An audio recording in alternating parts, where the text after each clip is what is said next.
তো হাই বন্ধুরা, তো দেখো আমরা এখন একটা জায়গায় ঘুরতে যাব।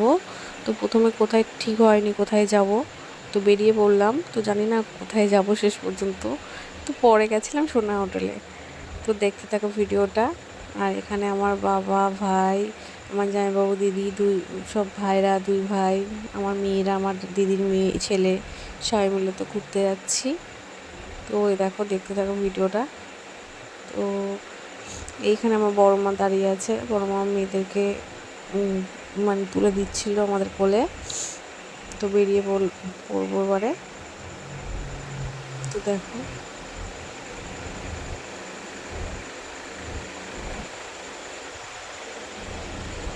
তো বেরিয়ে পড়লাম বন্ধুরা। তো দেখো, টোটো চালিয়ে দিয়েছে। তো এবার আমরা বেরিয়ে পড়লাম। খুব ভালোই লাগছিল, সবাই মিলে যাচ্ছিলাম। সবাই মিলে বলতে বেশি কেউ যেতে পারিনি, আমার বাড়ির লোক, আমি দিদি জামাইবাবুরা মিলেই গেছিলাম। আর অনেক দিদিরা আছে আমার, তাদের সাথে যেতে পারিনি, কারণ ছোটো টোটো, বেশি লোক তো ধরবে না কিন্তু তোমার, ওই জন্য। তো দেখো, আমার বর একটু ভাব মেরে দিচ্ছে। আমার বরই ব্লগটা করছিল, আমি একটু কিছু করতে পারি না, কারণ মেয়েরা প্রচুর বিরক্ত করে। আমার বরই করছিল। আর এইখানে আমার বর কী বলছিল তা কে জানে, প্রচুর হাসাহাসি করছিল জামাইবাবু আর আমার বরের বাবার সাথে একটু পাকামো করছিল। তো তারপরে দেখো, আমি একটু ফোনটা ধরলাম, ধরে বলছিলাম যে ঘুরতে যাচ্ছি, এটাই মনে হয় বলছিলাম। তো আমার দিদির পাশ দিয়ে কী সব বলছিল। ও আচ্ছা আচ্ছা, আমি বলছিলাম যে আমরা সোনা হোটেলে যাবো কি না ঠিক নেই। সোনা হোটেলে ইচ্ছা ছিল, এরকম একটা বলছিলাম, কিন্তু গেছিলাম শেষ পর্যন্ত। আর আমার মেয়েও দেখো পেছনতে টাটা দিয়ে দিচ্ছে। আমি বকেই যাচ্ছি। তো দেখো, ফাইনালি আমরা সোনা হোটেলে পৌঁছে গেলাম। কত জোর জবরদস্ত করে আমি বললাম সোনা হোটেলে যাব।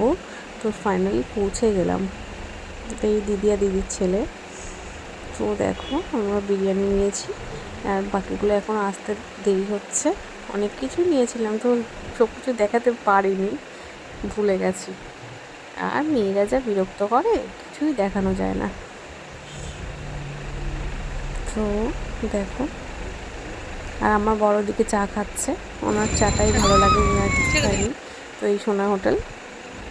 আর এই দেখো, আমাদের খাওয়াও কমপ্লিট হয়ে গেছে। তো বাড়ির দিকে যাব, সেটাই আমি বলছিলাম।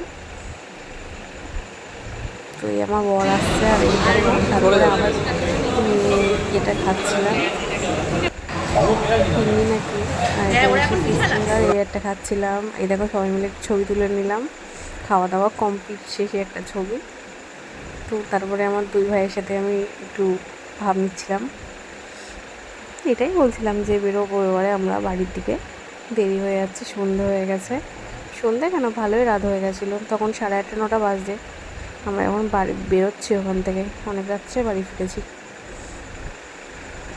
তো দেখো, তারপরে তোমার সবাইকে দেখিয়ে দিলাম। তো এবার আমরা টোটোতে উঠে গেছি। তো সুন্দরবন থেকে বেরিয়ে যাচ্ছি, টাটা। দেখতে থাকো ভিডিওটা। টাটা বন্ধুরা, বাড়ি গিয়ে আসলাম, তারপর আর তোমাদেরকে দেখাতে পারিনি।